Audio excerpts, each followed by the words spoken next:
Laos of what is an unfolding disaster. Reports still emerging from this landlocked country, communist-run in East Asia, where a hydroelectric dam still under construction has collapsed, and in the process it has unleashed a flood of water on surrounding villages. It happened in the southeast of the country, in the Sanamksay district. This was late on Monday.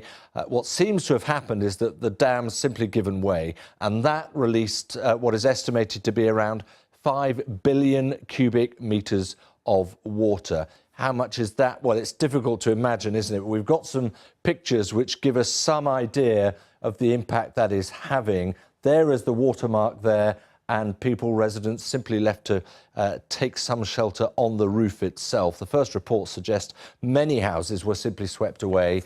Hundreds of people are missing, and the Laos news agency says there have been several deaths. Well, let's get as much detail as we can. Our correspondent Nick Beak is following the story from Yangon in neighbouring Myanmar. Nick, we're trying to get information, as you know well, from a country that doesn't that readily provide it.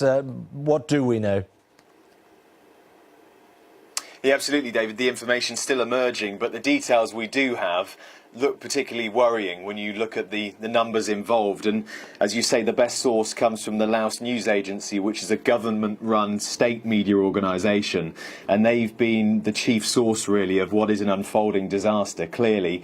More than 6,000 people have been made homeless because of the flooding that was unleashed by this dam bursting last night. In terms of people missing, that's quoted as being hundreds of people, so real concern there. And also there is this confirmation of fatalities. People have died, but as to exactly how many people have lost their lives in this, that's not clear.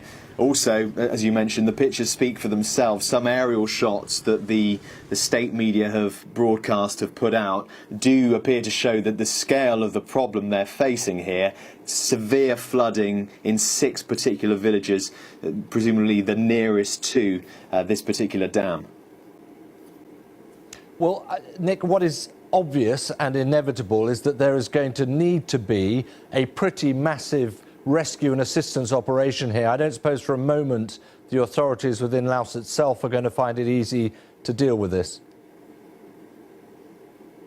Yeah, absolutely, and this is a country which is not the most open, as you say. It's landlocked, and so whether or not they'll simply have the expertise they'll need to deal with this, that's unclear. We know that the Prime Minister in Laos has said that he's cancelled all meetings.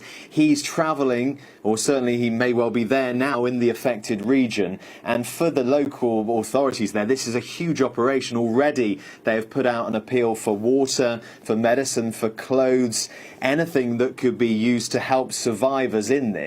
It's going to be a massive operation, and you'd imagine that other countries within Southeast Asia would be on hand to try and lend some sort of expertise, because of course we're in the middle of monsoon season here. Lots of countries, including Myanmar, where I'm speaking to you now, affected by very heavy rains, nearby Bangladesh, other countries well versed in dealing with this. But certainly what's unfolding does seem to be a huge operation for the powers that be in Laos. Yeah, Nick, for the moment, thank you very much indeed. And just to reflect again, I want to show you these pictures. These have just come into us, so you're already getting a sense of the numbers who are looking for some sort of help and shelter as they're wading their own way out of the water there. The project itself, interestingly, put together by Korean as well as Thai and Laotian companies, so it may well be that they can all be working together in any rescue operation. So obviously we've got a very tight focus on that for you.